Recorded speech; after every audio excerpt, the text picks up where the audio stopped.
Como ya anunciamos en el bloque anterior, ya hablamos ahora sobre salud, hablamos sobre sarampión y vacunación, Gloria. Sí, un tema importante y sobre todo desafíos para lo que es el país, la imagen país, de lo que estábamos hablando.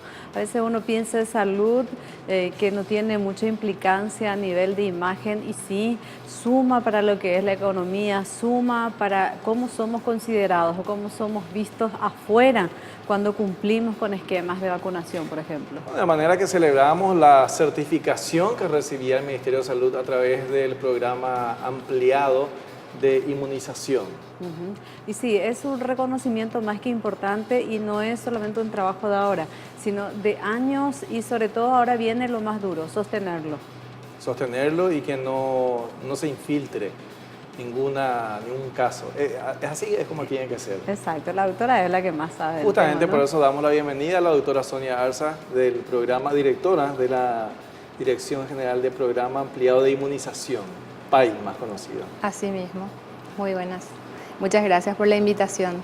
Y realmente, como bien decía acá la licenciada Gloria, no solamente haber alcanzado la meta de certificar internacionalmente al país, sino que ahora en el 2015 y los venideros tenemos el mayor desafío, cuál es mantener el estatus que alcanzamos, ¿verdad? Únicamente serán logrados si seguimos vacunándonos. ¿Y esto qué implica, doctora? Es un trabajo de años, hoy por hoy. Esta certificación implica que no tenemos casos de sarampión principalmente, ¿verdad? Así es. Realmente Paraguay tuvo el último caso de sarampión en el año 98 y su último caso de rubeola ya por el año 2005. Entonces, a partir de ese momento hay un trabajo que se ha venido realizando y posteriormente, cuando la Asamblea de las Naciones, en la OMS, establece de que van a ingresar, digamos, en la tarea sistemática de erradicar a nivel global lo que es el sarampión y la rubeola. Entonces Paraguay se inscribe evidentemente también en esos desafíos y va paulatinamente, digamos, rectificando algunas debilidades en el camino, ¿verdad? Entonces, lo que nosotros hicimos es que en el lapso aproximado de 1 año y medio hemos rectificado 8 observaciones que hizo el Comité Internacional de Expertos a un documento primario que se había presentado en el año 2011. Al rectificar cada uno de esos pasos, nos quedaba el último de los desafíos, ¿cuál era? Realizar una campaña de vacunación con unos índices elevados de cobertura de vacunación. Entonces, ustedes recordarán, son padrinos nuestros, hicimos esta campaña, llegamos a la meta y fundamentalmente en la pesquisa, en la revisión sistemática que hicieron organismos internacionales, se encontró un índice de cobertura de un 99.30%, que habla en realidad de un buen trabajo realizado.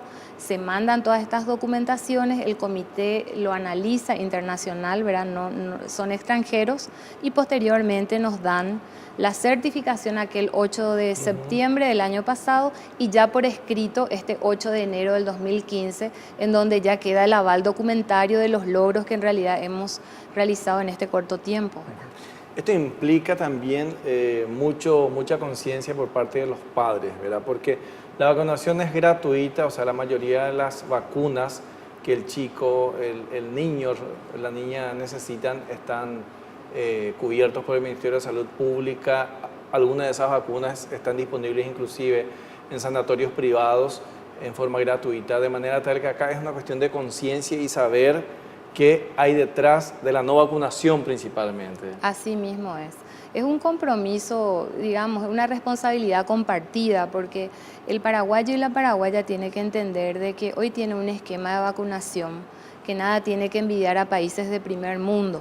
Si solamente hacemos un conteo para atrás hasta el 2013, corroboramos de que por primera vez en la historia de la salud pública, Paraguay introduce en un mismo año 4 nuevas vacunas.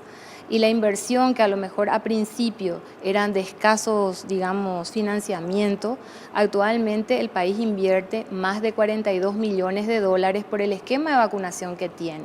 Esquema de vacunación que tiene que llegar a la población, llega en forma completamente gratuita, nadie tiene que pagar por eso, pero entonces tiene que aprovechar ese esquema. Por eso hablo de una responsabilidad compartida, porque por más de que yo tenga el compromiso de vacunar, Si por ahí el papá o la mamá no quiere que vacunemos a sus hijos, ¿cómo podemos hacerlo? Entonces, de ahí llamamos a que la vacunación es un derecho, pero también es una obligación. Cuando se habla, por ejemplo, de 42 millones de dólares de inversión en Anuales, vacunas, anuales.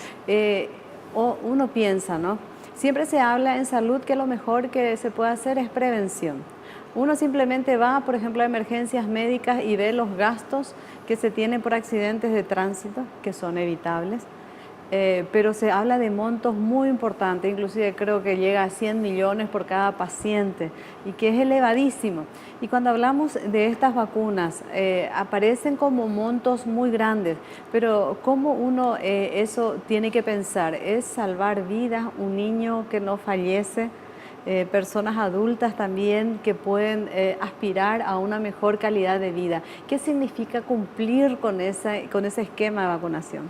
Significa, por ejemplo, utilizando tus palabras, ya no ver actualmente niños con parálisis infantil, por ejemplo.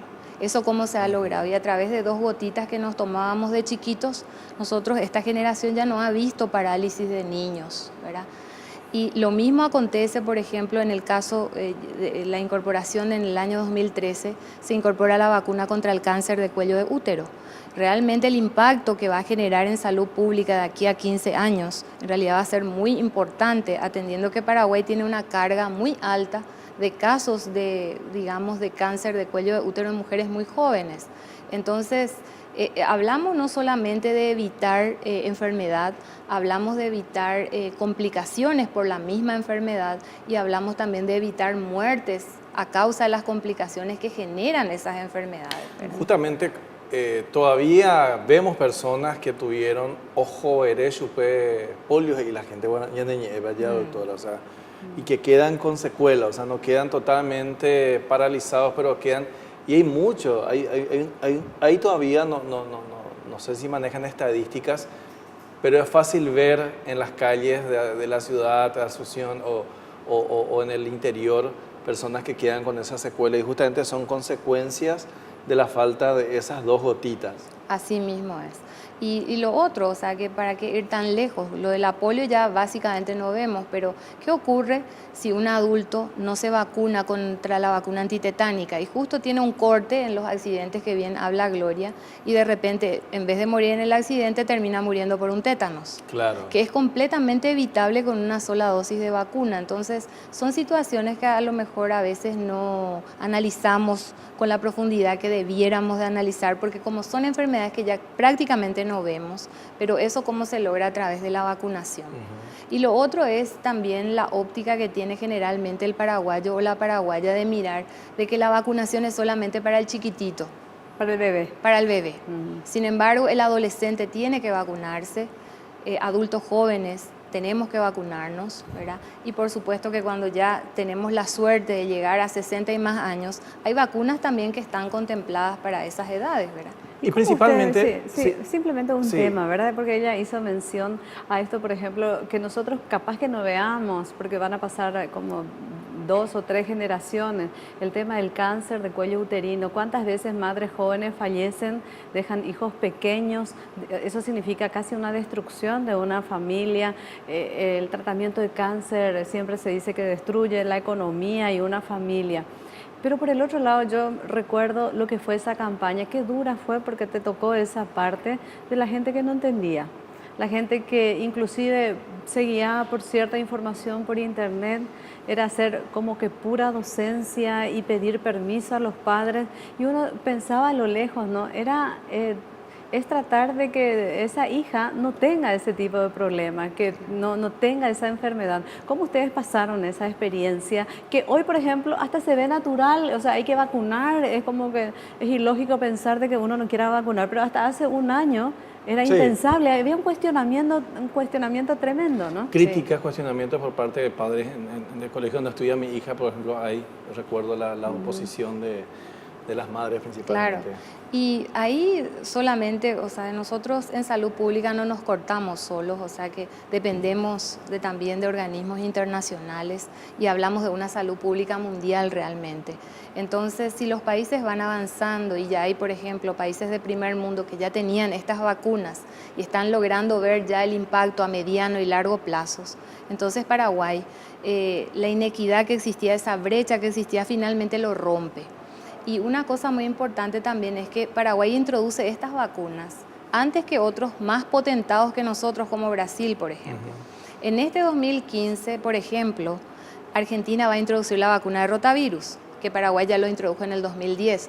O sea, el razonamiento... Una vacuna costosísima. Costosísima. Yo en el 2000, Así es. antes de la introducción 2010, justamente recuerdo que pagué algo así como 400.000 guaraníes, era la dosis. Así es. Y justamente, o sea, el temor de decir, tengo que prevenir, y un par de meses después el Ministerio de Salud lo introdujo. Así es que así. estamos hablando de grandes inversiones. Sí, tenemos que razonar un poco y entender de que realmente el dinero para la compra de esas vacunas viene de nosotros mismos, el Estado paraguayo, ¿verdad? O sea, y tenemos que aprovechar ese esquema tan robustecido que tenemos, ¿verdad? Y evitar fundamentalmente escenarios tristes. Yo recuerdo en el 2008 trabajábamos. La gente peleaba en las calles por la vacuna de la fiebre amarilla, cuando por mucho tiempo esa misma vacuna esperó por esa población en el vacunatorio, ¿verdad? ¿Y hoy cómo está eso, por ejemplo? Y bueno, insistentemente, ¿verdad? En el 2014, en el 2013 terminamos con una cobertura de 80%, pero como siempre digo, cuando uno no está encima del proceso, en este año terminamos ya con coberturas otra vez menores a 80%. Eso implica de que tenemos que estar permanentemente con todas las vacunas, haciendo campaña intensiva, educando. De hecho, estamos en la línea preventiva a través del convenio con el Ministerio de Educación y Cultura y estamos queriendo que esos educandos, el día que se transformen en adultos, ya tengan en su input introducido, ¿verdad?, de que la prevención es buena. Muy bien, ¿cuáles son estas vacunas? Vos tenés 30, 40, 50 años, te estás preparando para viajar, ¿dónde vas a viajar? ¿Qué vacunas tenés que tener? Podés revisar tu carterita de vacunación. Vamos a hablar luego de una brevísima pausa. Gracias.